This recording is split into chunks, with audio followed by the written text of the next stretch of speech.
Mr. Clerk, the time is 7:01. I'm going to call this public planning meeting to order. The Town of Aurora acknowledges that the Anishinaabe lands on which we live and work are the traditional and treaty territory of the Chippewas of Georgina Island, as well as many other nations whose presence here continues to this day. As the closest First Nation community to Aurora, we recognize the special relationship the Chippewas have with the lands and waters of this territory. They are the water protectors and environmental stewards of these lands, and as a municipality, we join them in these responsibilities. We further acknowledge that Aurora is part of the treaty lands of the Mississaugas and Chippewas recognized through Treaty Number 13, as well as the Williams Treaties of 1923. Shared understanding of the rich cultural heritage that has existed for centuries and how our collective past brought us to where we are today will help us walk together into a better future. Council, can I get a motion to approve the agenda? Councilor Weiss, Councilor Gilliland, comments, questions? Call the vote. Yes, please.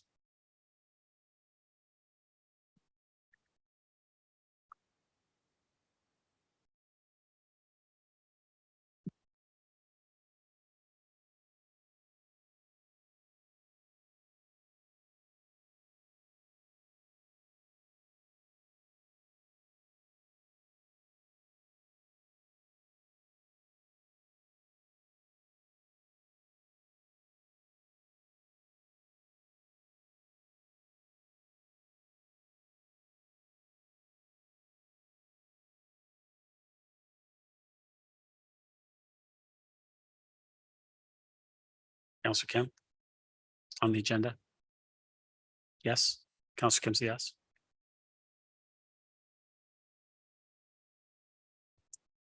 That carries. Any declarations of pecuniary interest? Seeing none. Welcome to Aurora's public planning meeting. The purpose of this public meeting is to inform the public and obtain public input regarding the proposed zoning bylaw amendment applications. For the planning applications that will be considered by council tonight, the following process will occur. 1, town planning staff will outline the purpose of the planning applications being considered. 2, then the applicant will be given an opportunity to make a presentation and address issues raised in the staff report or public concerns already filed. 3, following these presentations, members of the public will be invited to offer their comments or concerns respecting the item virtually and in person. And 4, either town staff or the applicant will answer your questions. I will keep track of the questions, and when I have several, we'll direct them to whoever can best answer them. It is very important that the town receive the correct names and addresses of individuals having an interest in the planning applications. Therefore, if you plan to speak to council at this meeting, or if you wish to be notified of any further council or committee meetings concerning the applications being considered, you must complete a planning interested party and speaker request form available on the town's website at aurora.ca/planning notices, or contact Planning and Development Services by email at planning@aurora.ca, or complete a green interested party form and leave it with our committee coordinator sitting right there at the front.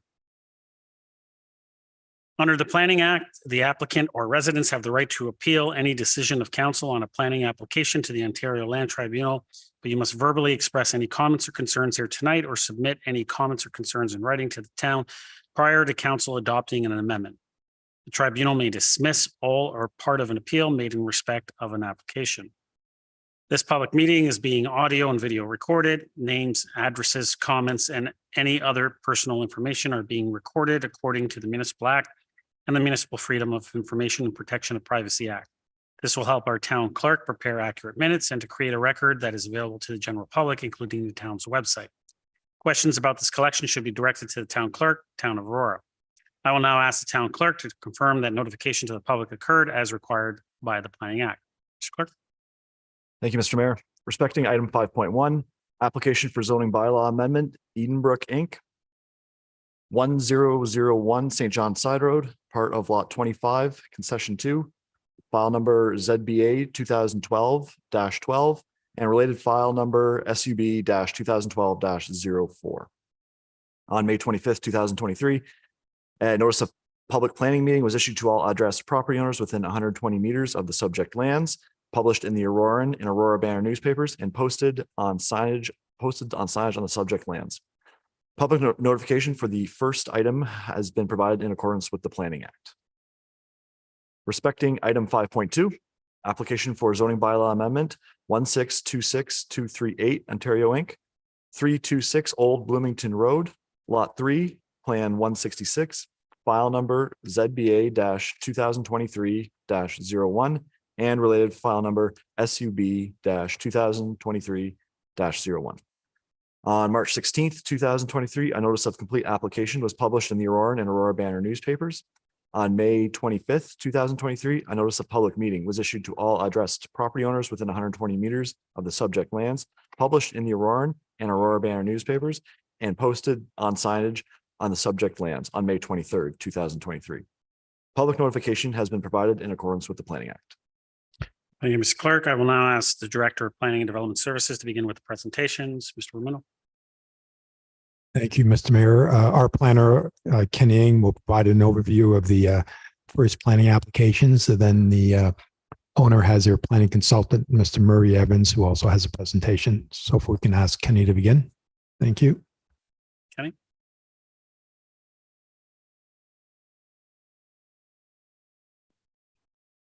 Good evening, Mr. Mayor, members of council, and members of the public. My name is Kenny Ng, and I'm a planner with the town's planning department. The purpose of this presentation is to provide information of the subject lands and also the planning applications. Next slide, please. Thank you. The subject lands are municipally known as 1001 St. John Sideroad. The subject lands are located south of St. John Sideroad and east of Marvinek Boulevard. The subject lands are surrounded by environmental protection lands and low-density residential use to the north, vacant employment lands to the south, stormwater management pond to the south, as well as stormwater management pond to the east, low-density residential use as well. To the west is an approved draft approved residential subdivision with planned future access to the site. The subject lands are approximately 4.04 hectares or 10 acres in size and currently contain a single detached dwelling. Next slide, please. The proposed applications will redevelop the subject lands to permit a future residential subdivision. The draft plan of subdivision contains 28 single detached lots, 2 partial lots, and environmental protection block, a block to be retained with no development being proposed, as well as the extension of an approved municipal road from abutting lands to the west. To facilitate the development, the subject lands will be rezoned from rural zone to detached fourth density residential exception zone, rural exception zone, and environmental protection zone. The R4 and rural exception zones contain site-specific zone standards to implement the proposed draft plan. Slide, please. The subject lands are situated over 2 secondary plans, the Bayview Northeast Area 2B secondary plan, OPA 30, and the Aurora Northeast 2C secondary plan, OPA 73. Majority of the subject lands are designated low, medium density residential and linear and other open space under OPA 30. The remaining portion of the subject lands are designated as urban residential 1 and environmental protection area under OPA 73. The low medium density residential designation is intended to promote predominantly at-grade housing forms, including, but not limited to, single detached dwellings, semi-detached dwellings, and townhouses. The maximum density is 25 units per net residential hectare, and the maximum building height is 3 stories. The permitted uses in the linear and other open space designation are restricted to passive recreation, including trails and other activities that contribute to conservation and enhancement of the natural landscape and features. Next slide, please. A portion of the subject lands, specifically Block 32, which is proposed to be retained with no proposed development, is designated urban residential 1.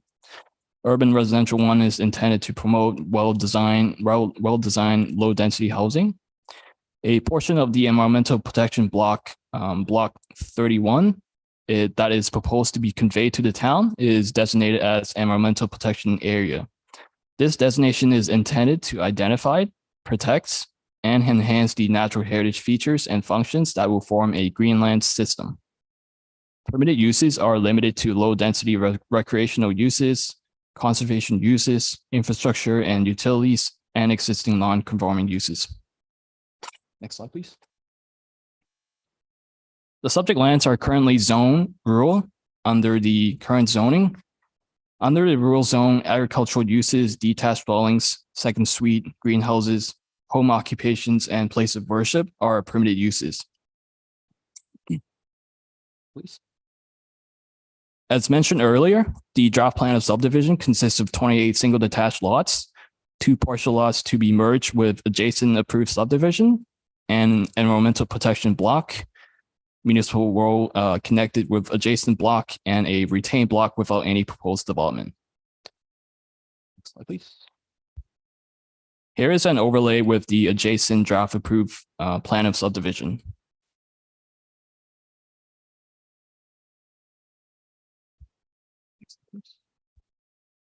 The applicant is looking to rezone the subject lands from its current rural zone to detached for density residential exception zone, rural exception zone, and environmental protection zone. The residential lots are proposed to be zoned as R4 exception and will have a site-specific exception for the lot area. Block 32, the retained block, is proposed to be zoned as rural exception and will have site-specific exception for the lot area and lot frontage. Block 31 is proposed to be zoned as environmental protection. Slide, please. A community information meeting was hosted by the applicant on May 24th, 2023, which was attended by the agents, town staff, board counselor, and members of the public. Some topics of discussion that were brought up by the public are shown below, along with staff response. Construction access. The construction of the subject draft subdivision is dependent on the adjacent draft approved subdivision, namely the 929 St. John Sideroad. A standalone town approved construction access will be required for the construction of both the adjacent and subject subdivision, ensuring minimal disruption to the existing residential neighborhood. Construction nuisance. Should this proposal be approved as a condition of draft subdivision approval, the owner will be required to submit a construction management plan / report detailing the construction activities to be implemented during construction, as well as a construction impacts mitigation plan, which will help mitigate potential impacts during the proposed construction and to address any unforeseen issues. Lot area. The proposed lot area is not considered to be severely undersized or considered to be non-compatible with existing lot fabric and area. The proposed R4 exception zoning is able to conform to all other zoning standards except for a slight reduction of lot area. It is negligible on a streetscape perspective, and the lots have ample lot frontage. Next slide, please. A preliminary review of the proposed application has been undertaken by town departments and public agencies prior to scheduling the public meeting. Staff have identified the following matters to be addressed in greater detail before bringing forward any future report to council for consideration. Conformity with provincial planning documents as well as regional and local policies. Revised engineering reports to address staff comments. Considerations with respect to adjacent floodplain limit, proposed site-specific zoning standards, fire requirements for emergency access, the appropriateness of the proposed retained block, as well as any comments to be received. Next, please. Following review of comments received and revisions that are necessary, staff will prepare a recommendation report for council's consideration at a future meeting. Following tonight's meeting, any questions or comments on this application can be directed to my contacts. Thank you for your time. Thank you, Kenny. Mr. Romero? Thank you, Mr. Mayor. I think we can ask Mr. Murray Evans to come up and begin with his presentation. Murray? Evans, welcome. Good evening, your worship, members of council. My name is Murray Evans. I'm here on behalf of the landowner. Mr. Ing has done all the heavy lifting, so thank you very much. And he's provided all the policy and planning context. So if I could just perhaps add some filler to and some hopefully intriguing information and the perfect plan there. As you heard from Mr. Ing, the plans before you is a zoning amendment and a draft plan of subdivision to allow 28 lots and 2 part lots on a cul-de-sac. What is interesting about this subdivision is that this first was applied for in 2012. And this is one of those great scenarios where it has nothing to do with the municipality and timing. The previous owner just did not move forward on the project. A public meeting was held in 2013 and nothing happened. My client has taken over the land or acquired the land in as recent as 2021. And since that time, we have been working with the Conservation Authority primarily and town staff to arrange to ensure that the environmental matters have been addressed and that more importantly now, the stormwater management and environmental matters as it relates to phosphorus removal and quality of stormwater. So we have been working on those matters since that period of time. We've submitted the application, and it's generally reflective of what was before the then council 10 years ago, except that we're a few lots less, and that we have at the previous plan had 11.3 meter wide lots. Our smallest lots are now 11.7. So a nominal change, but nonetheless, it is reflective of the lotting pattern, which is on the approved plan immediately to the west, the minimum lot frontage there, and the zoning that was applied by council to that land requires a 11.7 meter minimum. So what we've effectively done on this property is asked the town's planning department to consider applying exactly the same zoning that council has already approved on the adjacent lands. If I could ask you to go to perhaps a third. There you go. So this is a little clearer. As you can see, the Edenbrook plan before you tonight is on your right-hand side, and the draft plan approved is on the left-hand side, and the lots are mirror images. And we're suggesting to staff that it would be appropriate to zone both parcels, and they'll be built out at the same time.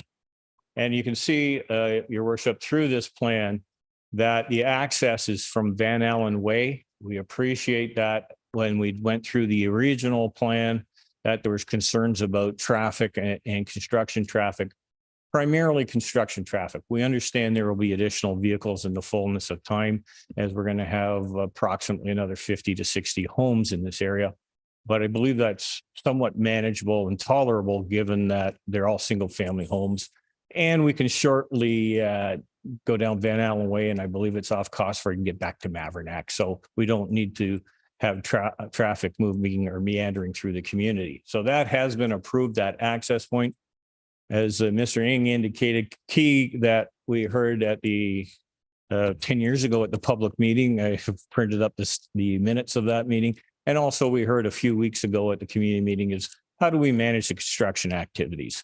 And clearly we can't go through the valley for environmental reasons, but there are alternatives potentially from St. John's.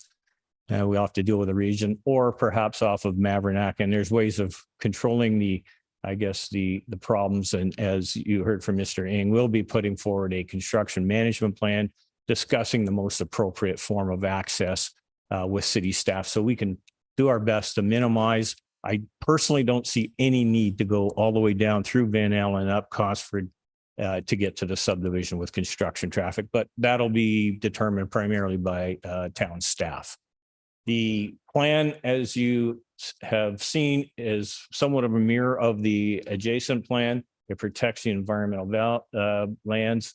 And if Mr. Ing did note, we had that little block up at the north end, and that is adjacent to lands that have been conveyed to Enbridge. Clearly, what I would expect happening, your worship, is that we will contact Enbridge or any utility, see if they need a very small parcel. It's not frankly developable from an urban land use perspective. It'd be difficult to get access. By the time you have buffers on this property, it'd be very difficult. So we'll sort that out with staff, and it's either going to be some kind, I would expect it'll be some kind of utility addition to the Enbridge site, or it'll be another parcel of land that could be conveyed to the municipality in conjunction with the Valley lands. So I'll leave that at that point. We have comments that have come in from the circulation. We have some, as Mr. Ng indicated, we have some technical matters we have to deal with the Conservation Authority about flow rates and the models that we use in justifying those matters.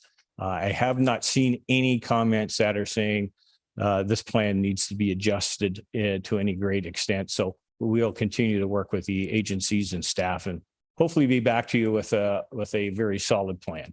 I'll be pleased to answer any questions that council may have. Thank you, Mr. Evans. Are any members of the public that would like to come up?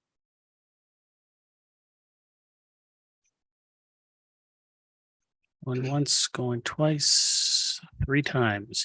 I'll close the public portion of this meeting. On this application, council, the recommendation is that report number PDS 23-088 be received.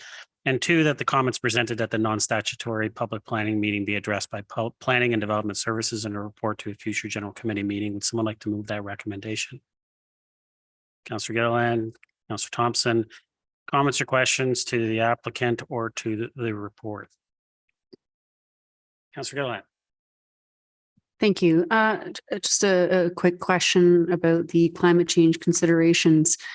It does say here that there will be some green development reports that are going to be provided in accordance to Section 5. Are we going to get a copy of that or that report? It's just such a broad statement. And, you know, as we are ebb and flow and we have changed with our design standards, I would hope that it would apply to this as well. So I just want to see a little bit more detail. Mr. Romano? Certainly, through you, Mr. Mayor. Certainly, when we do come back with our comprehensive report, we'll identify the green development standard criteria that have been applied in this instance. And of course, they do have to adhere to the green development standards. So we'll spell that out in our future report, and they'll be also included as conditions of approval attached to the draft plan of subdivision. Councillor? Thank you. I appreciate that.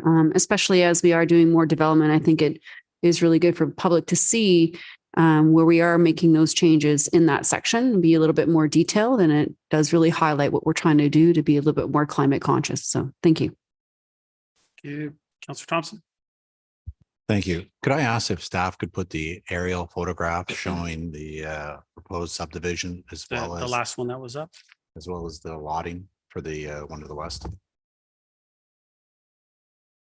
I just I Is wanted that to, one on, just ask, is that one on our presentation or on the applicant's presentation? Just so it staff was on both was on both?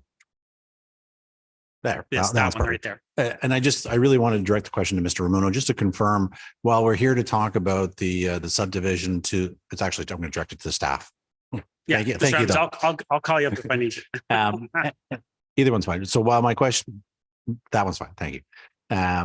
While we're here to talk about the proposed subdivision to the east, I wanted to just get confirmation of what the developer said with regards to the subdivision to the east, that it's the same owners, that it's already approved, that if they wanted to tomorrow, they could build that subdivision.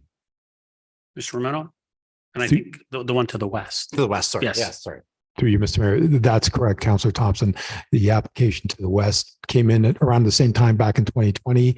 Edenbrook, the current owners, and that received draft plan approval and zoning approval by council in 2015 or 2016. So that's been approved for a number of years. So the owners could proceed to develop that subdivision. You know, my understanding is, as we've heard, the current owners purchased this eastern portion from the former owners Luvian a couple of years ago. And as Mr. Evans mentioned, they've submitted their updated their plans, submitted their background reports, and the intention is to develop the 2 phases at the same time, the 2 plans at the same time. Councillor? Thank you. And then my only other comment really, and it was touched upon in the staff presentation with regards to the public's commentary around construction mitigation and construction nuisance. we certainly are seeing some challenges at the southern end of Maverack with regards to the developments there. And so you want to make sure certainly here that we're taking every measure possible to ensure that the noise, the dust, the debris is mitigated to the best ability, and that they're maintaining it at all times, because it is proving to be a bit of a challenge in the other development. And I think there's some lessons to be learned there to try and implement here, because as was already noted, access is a little bit challenging, and certainly there's going to be an impact on some of the smaller streets. So just to make that as a comment, but other than that, I have no issues. Thank you. Councillor Garner. Thank you. Looking at the public comments, my understanding is that the people who came out thought that these lots were undersized compared to the subdivision, the adjoining subdivision. I think the presenter alluded to that. Marco, do you have any comment on that? To you, Mr. Mayor. So the proposed lots are similar, as Mr. Murray mentioned, to the approved plan to the west, and they're similar to some of the surrounding lots. I think the lot average there is, close to 12 meters, so approximately 40 feet. And based on what we've seen, the housing type would include double car garages on all those units. Councillor.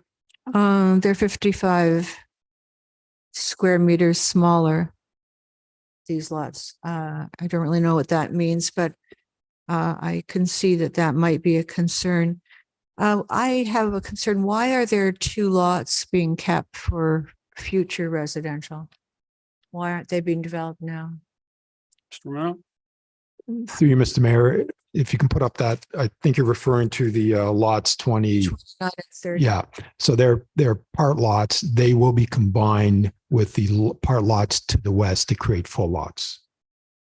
So they won't actually be building lots. They'll be combined with the other lots. That's correct. So they'll Thank be you. combined with the Okay, partial lots to the west. thank you. Councillor. And with respect to the stormwater management pond, why is it not within the subdivision? Why is it on environmental protection land? Mr. Romano. Through you, Mr. Mayor, the stormwater pond, and maybe if Leonard had, or sorry, Kenny has the proper plan. That's the existing pond within that environmental feature. There is a pond further to the east that's within the valley system. That's outside of the valley system. That's part of the town property that was developed as part of the 2C subdivision. But that is and again, Mr. Evans could correct me if I've got this wrong, but I think that's an existing pond. Stormwater management, I haven't seen the details of that report, whether that pond is going to serve as part of the stormwater quality and quality control. But it's something that we can certainly address in our future report, unless Mr. Evans has some additional information there. Mr. Evans, did you want to add to that? Mr. Romano is absolutely correct. You can see a pond to the left or to the west. That is existing. It's an owner's, I'll call it an architectural plan, has only minimal stormwater capabilities. The depression or the grading that you see into the valley has been discussed with the Conservation Authority, and we're actually not going to be using that. What will be happening is, and that's included in our functional servicing report that was circulated to staff and to the authority, that will be detaining water in a pipe in the road system. We will have a cleansing oil grit separator at the end of that, the terminus. So it will be used to remove grit, sediment, and also reduce phosphorus. It will be leaked into the environmental area at the same rate that water now flows into that exact location, and it'll meander its way through the valley system into the pond that you can see on the north side of Maverack Road. There's a pond capacity has been set.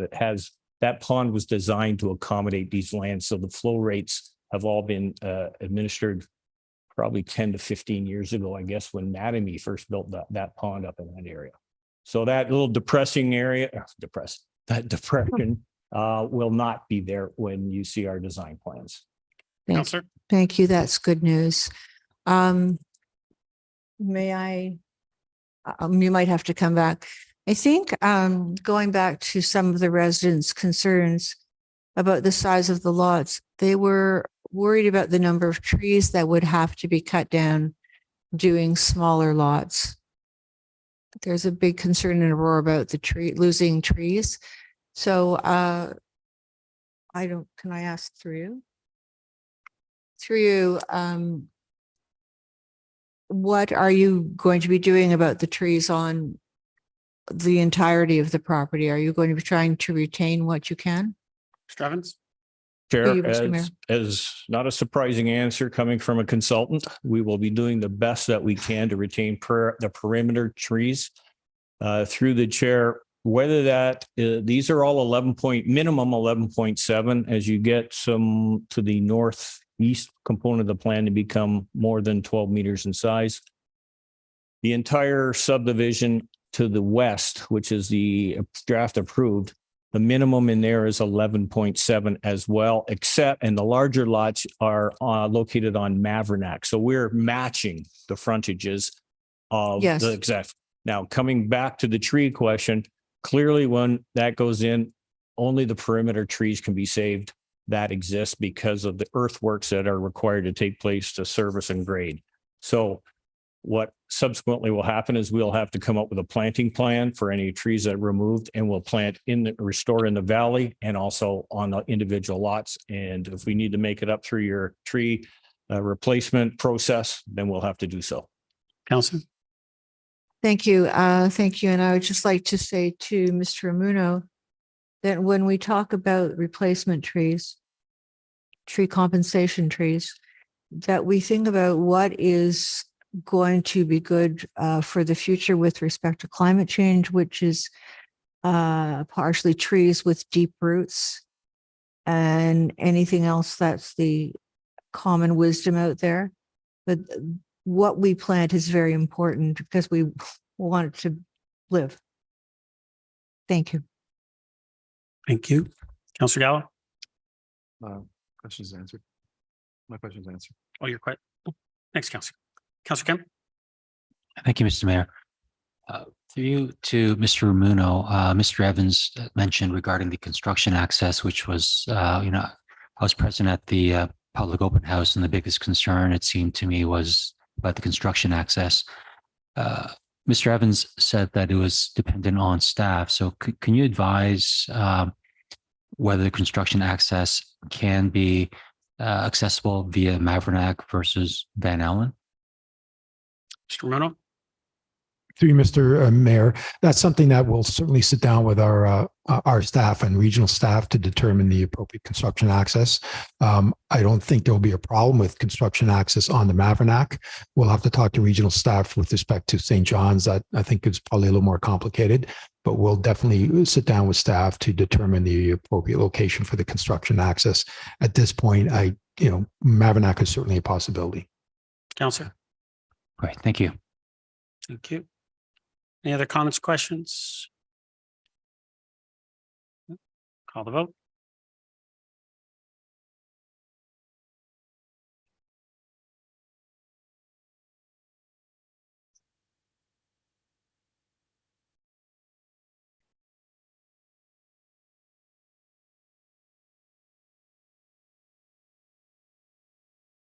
That carries.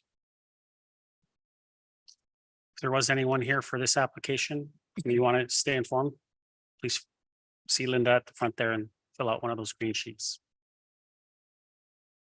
Council, move to 5.2, our next application, Mr. Romano. Thank you, Mr. Mayor. So the next application, our manager, Lawrence Cook, will provide the sorry. So for the next application, our manager of development planning, Lawrence Cook, will provide the overview presentation, and the applicant's planning consultant, the Bilieri Group, is here with the presentation as well. And I think their planner who will be providing a presentation is Shelby. I'll have her introduce herself again because I don't want to make a mess of her last name. So Lawrence, go ahead. Lawrence.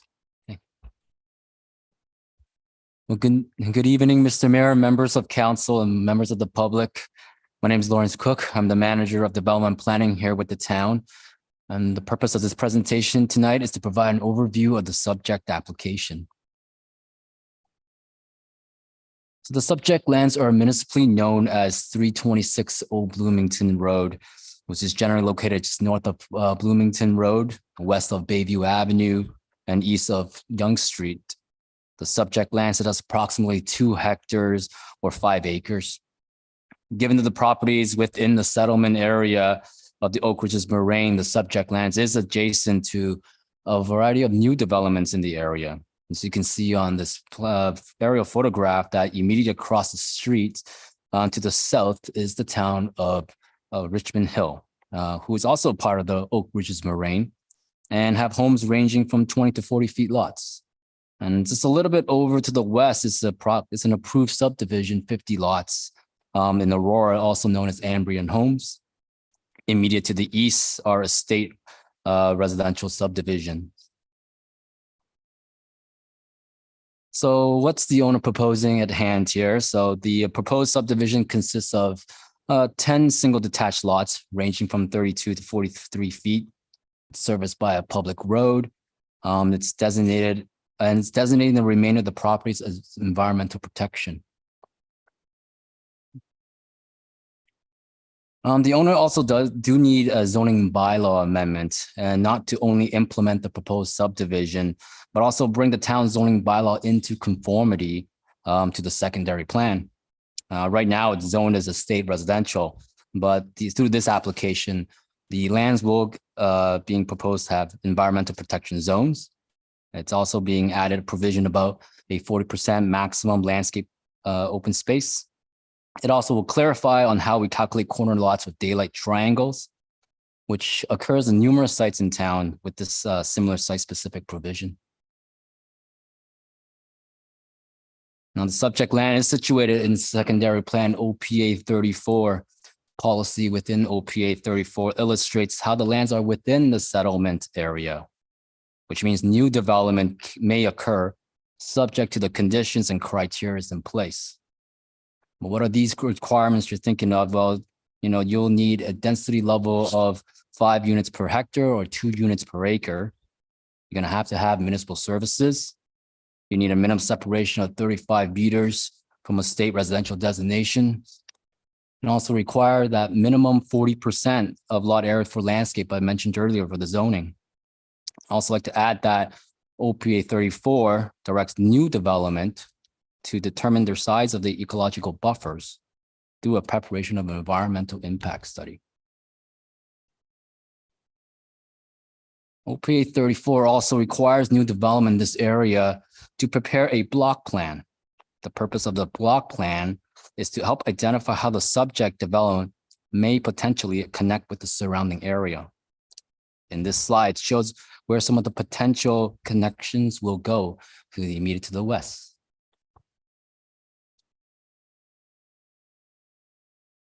Given that this is a public planning meeting, staff are still collecting information, feedback on this proposal. This following list is an item that we'd like to explore further, and we'd like to report back to council once these following items has been considered. I'd like to take a look at the regional and provision policies. We want to take a look at how the block plan and the orderly development policies in place. We want to review the environmental plan that's been submitted and the appropriateness buffer that's being proposed. We want to get a little bit more clarity on how will the town access these environmental protection lands in the future. In consideration, given that currently there's a temporary cul-de-sac at the end of this subdivision, some holding provisions from a zoning mechanism might be in place. We want to get a better understanding of the timing and the servicing connection that will need to be brought from the approved subdivision to the west and Ambrian Homes. Understand that every subdivision will need cash in lieu of parkland. So this next point here is just really discussing about the matter of the amount as well as the usage. So that will be through our Parks Department. We'll consult with them on that matter.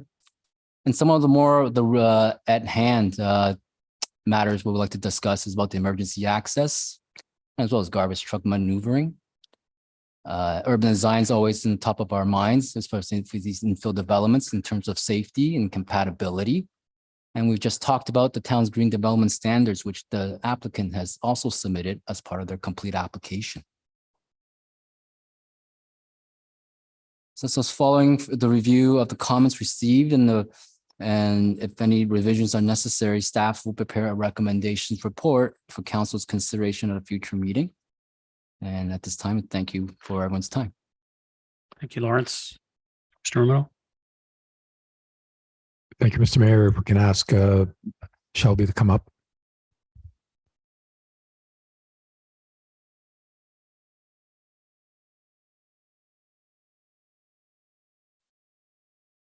Good evening, Mr. Mayor, members of council, staff, and members of the public.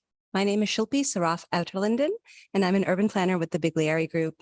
I'm joined by my colleagues, Michael Testagutsa and Adam Dalla, and we're here representing the owners of 326 Old Bloomington Road. Next slide, please. Thank you. As Lawrence had already gone over, the subject site is approximately 2 hectares, approximately 5 acres in size. About 1.5 hectares, 3.5 acres of the site is constrained by a woodlot and associated buffers. The developable portion of the site is vacant, and it's in the southern portion of the site and is approximately 0.35 hectares. The site is located on the north side of Old Bloomington Road between Yonge Street to the west and Bayview Avenue to the east. The site is surrounded by an existing estate residential neighborhood to the north and to the east. Bloomington Road is directly south of the subject site, which also serves as the municipal boundary between the town of Aurora and the city of Richmond Hill. Next slide, please. As Lawrence has provided a thorough summary of the policy context of the site, I'm just going to do a very brief overview. With respect to the policy context, the site is within OPA 34 per the official plan. In the Yonge Street secondary plan, the site occurs in Block C and is designated cluster residential and environmental protection. Per zoning bylaw 6000-17 is designated estate residential. A zoning bylaw amendment seeks to rezone the site to the detached 4th density residential and detached 5th density residential zones to permit an appropriate residential built form in line with the cluster residential land use designation and their associated policies. The zoning bylaw amendment is required as the existing zoning doesn't adequately address the intent of the official plan, nor does it allow for appropriate densities per the cluster residential designation. The detached 4th density residential and detached 5th density residential are more suitable zoning categories, which better align with the official plan's cluster residential designation. Next slide, please. A draft plan of subdivision has been prepared. The plan, as seen on the screen, illustrates the proposed development shown in yellow and the woodlands and woodland minimum vegetation protection zone shown in green. Next slide, please. The draft plan of subdivision facilitates the development of 10 single detached residential dwellings with lot frontages between 9 meters and about 13 meters. There are 3 lots that are proposed to front onto Old Bloomington Road, and the remaining 7 lots will be located internal to the subject site. A proposed public right-of-way, which will be conveyed to the town of Aurora, consists of a crescent-shaped road that travels from the southeast to the northwest, and terminates in a temporary cul-de-sac labeled Street A on the draft plan of subdivision. The right-of-way will provide road access to the internal lots. The north-south segment of the road is adjacent to the common eastern property line and will provide for future development on the lands to the east, being the easternmost lot within Block C, designated cluster residential. In addition, the draft plan of subdivision indicates the one block consisting of 1.5 hectares of environmentally protected area based on the outcome of a natural heritage evaluation undertaken for the site. This includes a varying 10-meter buffer to protect the environmental features on the subject site. Next slide, please. Thank you. The attached images on the screen provide preliminary insight into the design of the future single detached dwellings. They are 2 stories tall with brick and masonry elements and have pitched roofs, all in keeping with the character of the area. Next slide, please. Street A is to be constructed to municipal standards, including appropriate sidewalks and boulevard widths. This will allow for pedestrian safety within the subdivision, as well as ample room for planting of street trees, snow storage, and street parking. Next slide, please. 2 block plan options were included with the submission. These plans provide a roadmap for the future growth on adjacent properties. The purpose of the block plans is to demonstrate that the plans for the subject site allow for future road connectivity westward should the natural heritage features on the adjacent properties permit so. Next slide, please. And that's where the extension is indicated. These materials demonstrate that the proposed development will be coordinated with the development in the balance of Block C. The 2 block plans have been assessed from a transportation, engineering, and urban design perspective, and the materials provided with the submission. That concludes my presentation. Sorry, next slide. That concludes my presentation. Thank you for the opportunity to speak, and I'm happy to answer any questions. Thank you. Are there any members of the public who would like to speak this time?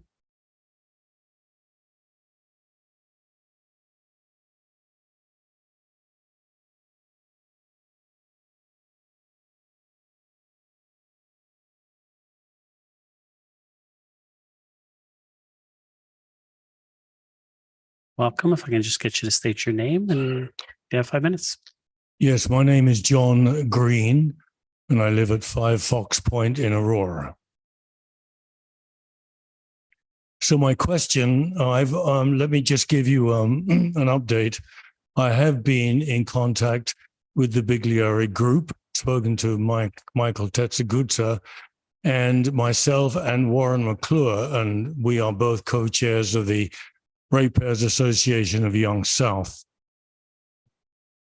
Our meetings with Michael have been very productive, and he's explained a lot of what you've seen this evening, and everything seems to be in order within the zoning that currently exists in OP 34. One of the questions I have, and I guess this is of the staff, is what is the term cash in lieu of parkland? What does that mean? So that's really the only question I have, because everything else that's been shown this evening appears to be within the current zoning. And from what I can gather, they've done a good job of what they've shown already. Thank you. Thank you, John. Any other members of the public? Just to answer that question, Marco, did you want to answer that? Cash in lieu of parkland? Certainly. You, Mr. Mayor. So under the Planning Act, for any development, residential and non-residential development, there's a requirement for parkland, or if we're not going to take actual land for park use, a park block, the alternative is cash in lieu of the actual dedication of land. So that's something we'll need to consider moving forward. As Mr. Green knows, the first plan that was approved a couple of years ago, the Ambria plan of subdivision to the west, we took an actual neighborhood block, a park block, that satisfied the requirements of the Planning Act parkland requirements. We have a number of intervening lands east of Ambria that will eventually come in as well. So that's something that we're going to evaluate as part of this application and the overall block plan with respect to whether there's a need for a additional parkland on small sites like this. Typically, in our discussions with park staff, it would be a condition of cash in lieu of parkland. Thank you. Any other members of the public?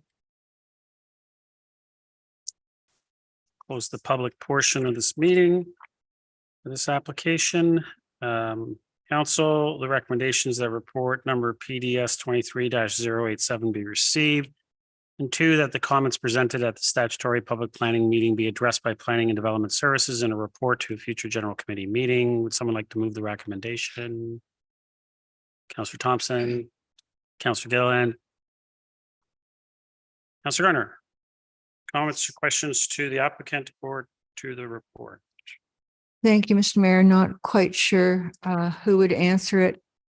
The size of this land does allow almost 10 homes. But my concern is with block 7.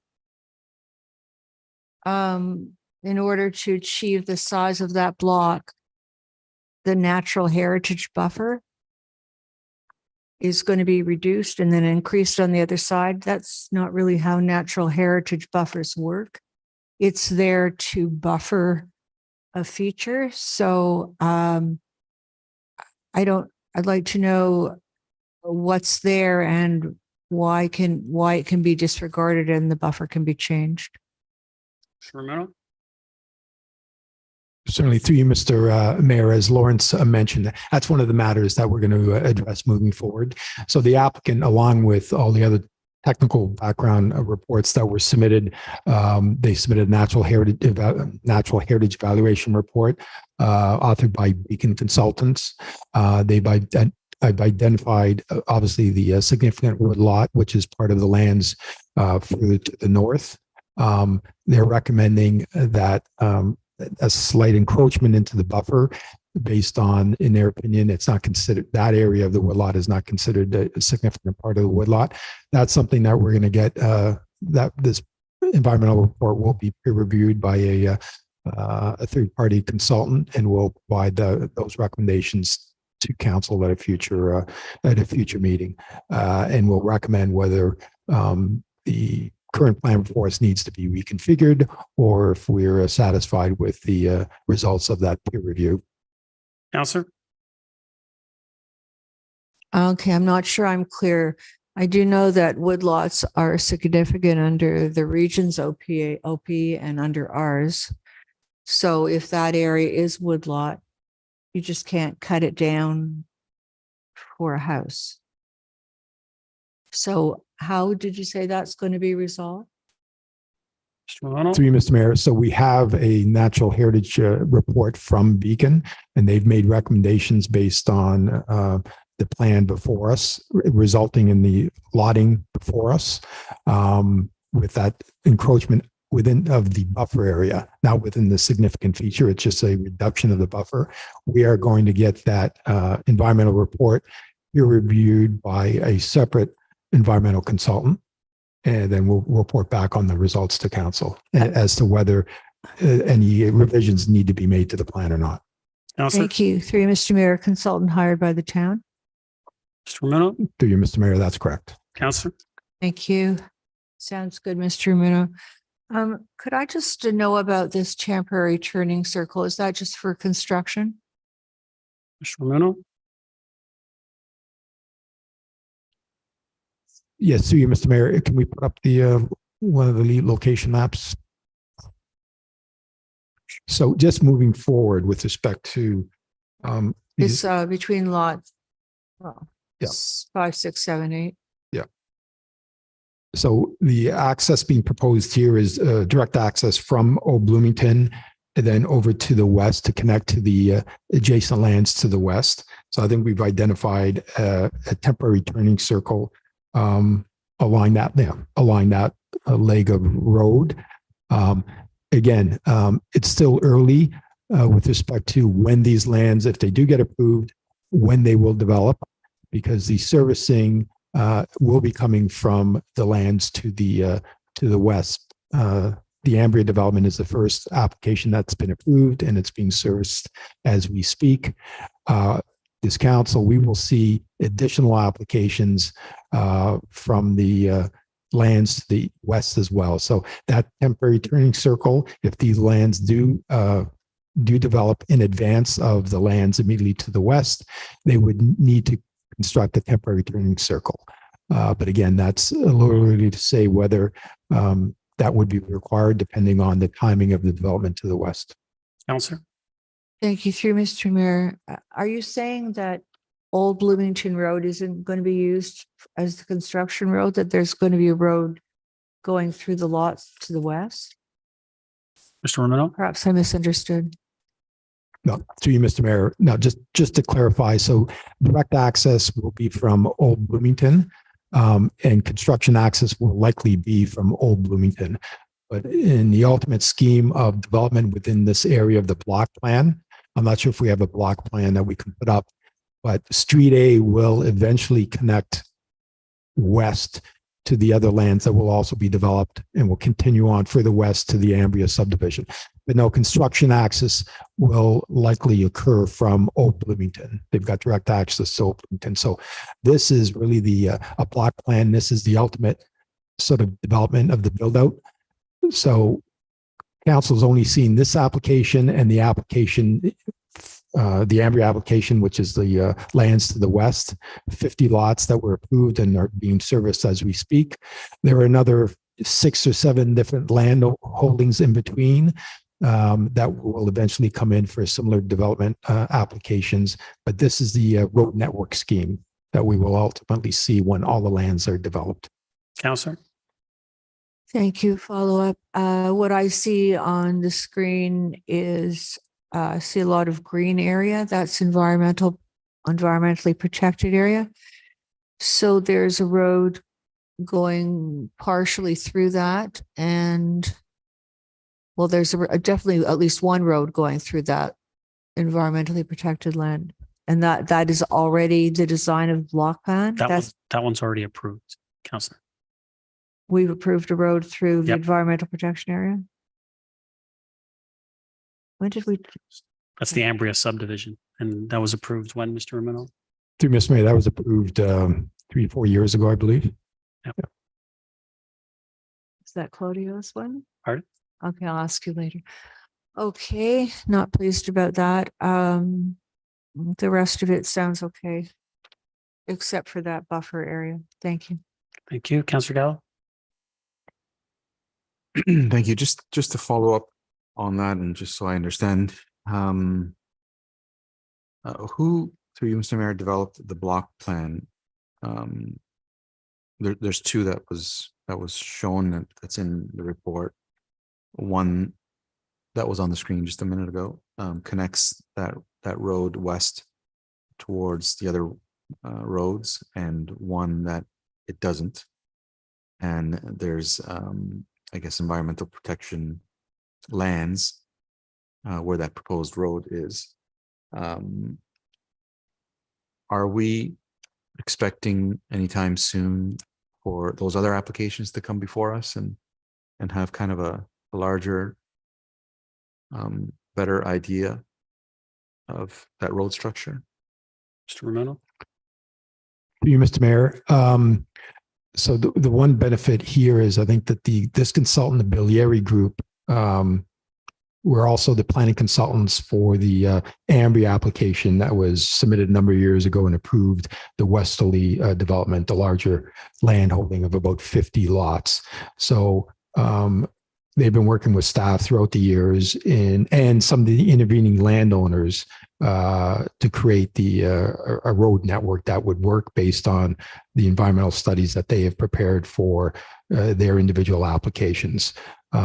Moving forward, we will see a couple of other applications coming in, and we've been in discussions with some of those landowners and have put them in contact with the current landowners as well to the west, who have done all the background work and have initiated the block plan process. Again, that will be reviewed by staff, and when each of those applications do come in, they'll be presented to council, and we'll certainly evaluate the appropriateness of the road connections.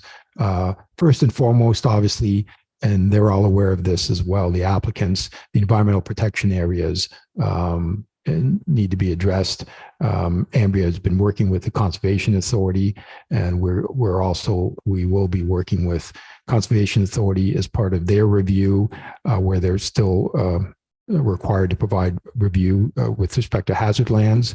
For the natural environmental evaluation reports, we will be conducting a third-party review that we will commission. We will retain a consultant to ensure that all those environmental matters are addressed. Councilor. So to you, Mr. Mayor, as it stands, I'll call them lots, but I don't know, they're I guess pieces of property 4, 5, and 6. Currently, there hasn't been a study that would show that east-west road can continue and connect this subdivision with the ones to the west. That study still needs to be done. Mr. Romano? Through you, Mr. Mayor, and Lawrence, you can jump in. I don't believe we've seen individual studies for those properties. But again, when they do come in, they're going to have to demonstrate that they can achieve a road access through the environmental, if there is a significant environmental feature. And just to go back to the Ambria subdivision, I think it was mentioned that there was a road connection through a portion of that EPA area. And that was demonstrated as part of their background work with support of the Conservation Authority as well. So there may be situations where a road connection will have to occur through a portion of the environmental protection area. But again, it'll have to ensure that it's mitigated, and it'll have to demonstrate certain tests, under our official plan and the environmental work that is would be conducted by the applicant and reviewed by town staff and a consultant that town staff would retain to review the report. Counselor? I think we could all agree that even though it's happened in the past, that doesn't mean it will happen with this road that needs to connect east-west. And my point to all of this is that connection is important for this development, is it not? Or can this be self-sustained on its own with that turning circle? You can clearly see it encroaches in some of the lots, that turning circle encroaches in some of the lots. If that road access, that east-west road access isn't given, can this be a standalone with that turning circle and all those lots be accomplished? Mr. Romano? To you, Mr. Mayor, it's something we definitely have to take a look at, but of course they do have direct access to Bloomington. So they could still achieve a certain number of lots, whether it's 10 or not. They would then have to include a full turning circle. So they may lose a lot or two, but considering the number of lots, access through that type of a road network, it would still be viable. Council. And it's all dependent upon future studies and whether or not that east-west road is going to come in or not. So our job here isn't necessarily impeding any of that, or is it? I mean, are we? If that road doesn't happen, do they have to come back to us if this proceeds as it's in its current state? Through you, Mr. Mayor. Mr. Romano? Through you, Mr. Mayor. I mean, some good questions. Obviously, this application as well, because they're they're not the most eastern development. There's still a couple lots further east that are part of the cluster residential designation. This application could certainly proceed on their own. In addition to the road connection, though, there's also the water and sewer gaining access to water and sewer. They do have options with respect to extending those along Old Bloomington. Again, we're still at early stages, though, with respect to recommending approval for this application once we get to that stage.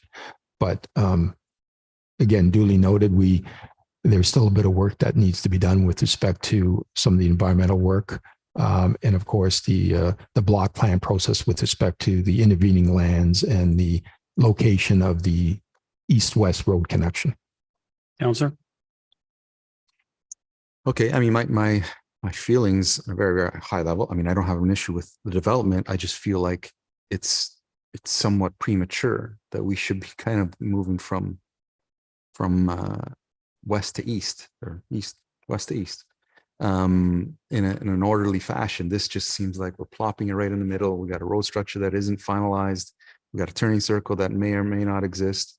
There's a lot of questions that need to happen for this to come to fruition as it is before us. Yet I'm being asked to approve what's before us. So that's kind of my feeling. I don't have an issue with the development. I don't have an issue with all of those developments. I would like to see those studies to make sure that road access is going to go in. And if it isn't, then we need to address how that road structure for this development that's before us is going to take place, and whether or not they can construct all the lots that are there.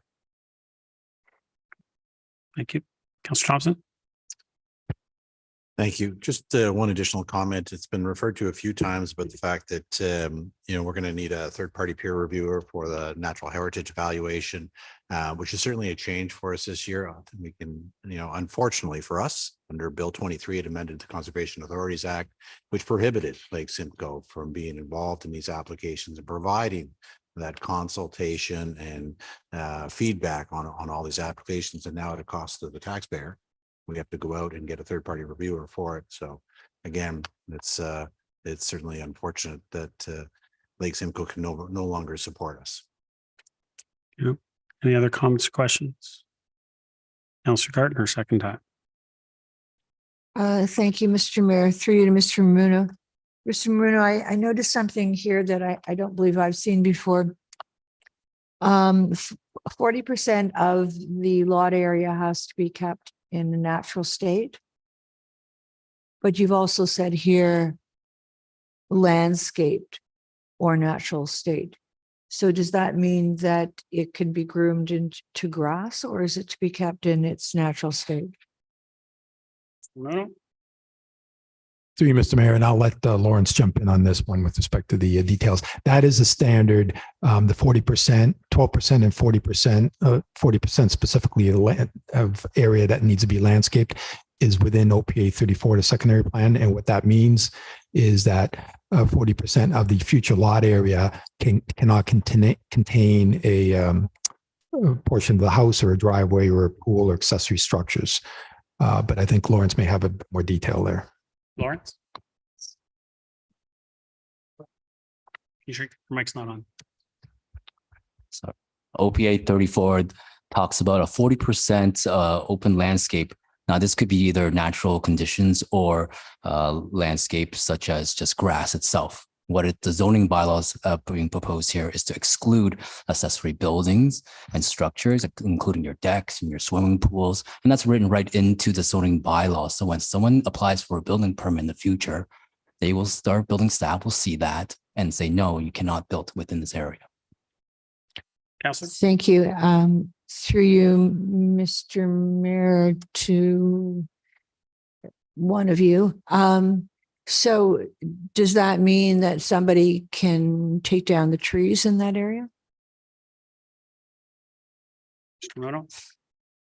Through you, Mr. Mayor. So, as part of the tree inventory report and the natural heritage report, the future lots, these proposed lots within the development area will have to be, obviously, the trees will be removed. There'll be grading work. So in the future portion of that subdivision, there are certain trees that have to be removed. The majority of the lands that are part of the EP area won't be touched.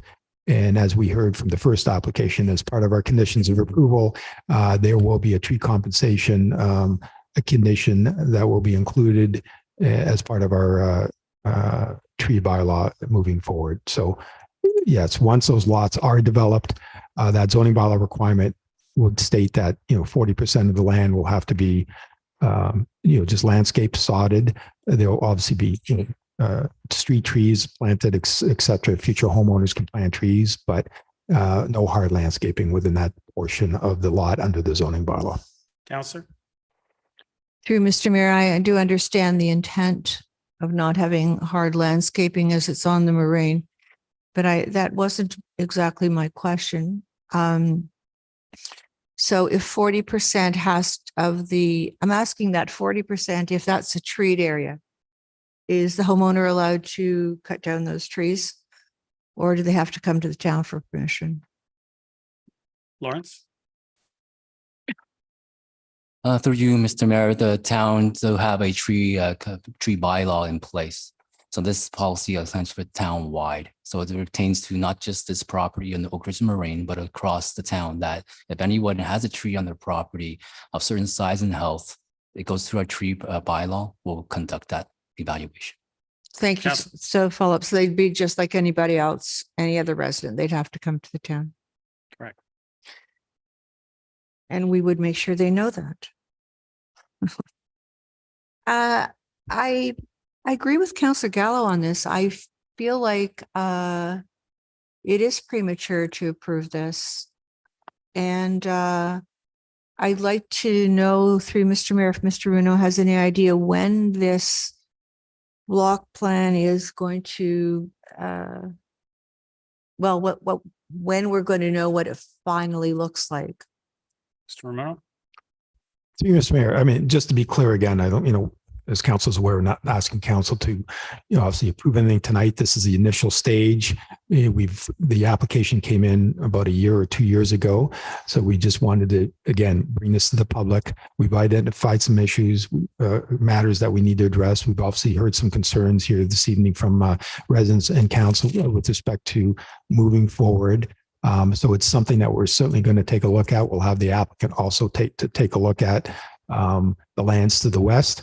I'm not sure if they're one of the property owners that are working on a submission as well, but that's something that we'll have answers to before we report back with a recommendation on the application. Counselor? So meaning before it comes to a GC? Mr. Romero, yes. Yes, Thank that's you. correct. Counselor? Last question. This application was declared complete the middle of February. So why did it take so long to come to us? And is there any, are there any ramifications from that? Mr. Romero? Through you, Mr. Mayor. No, I mean, I believe the statutory 90 or 120 days may have already passed. But again, we declare an application to complete when staff is satisfied that they've met all the prerequisites of a complete application. But again, it still takes us time to, again, plan for an application to come to a public planning meeting. So again, I don't have any concerns that the applicant is going to appeal anything at this stage, because I think they also are aware that they are early in this process as well, being one of the more eastern blocks within this area of OPA 34. Counselor? But if we don't approve it tonight, they may change their mind. Mr. Romero, I'll just remind, we should stay with saying approving because we're not approving anything. We're recommending to go to general committee is what on the floor, not approving.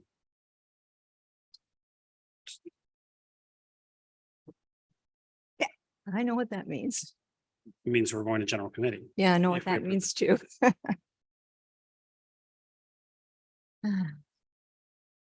Counselor? Oh, I'm done. Oh, you done? Okay. Any other comments, questions? Call the vote.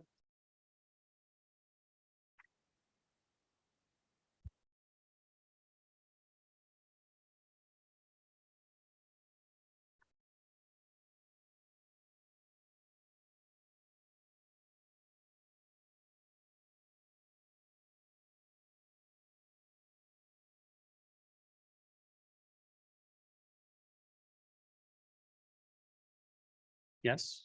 Counselor Weiss is yes.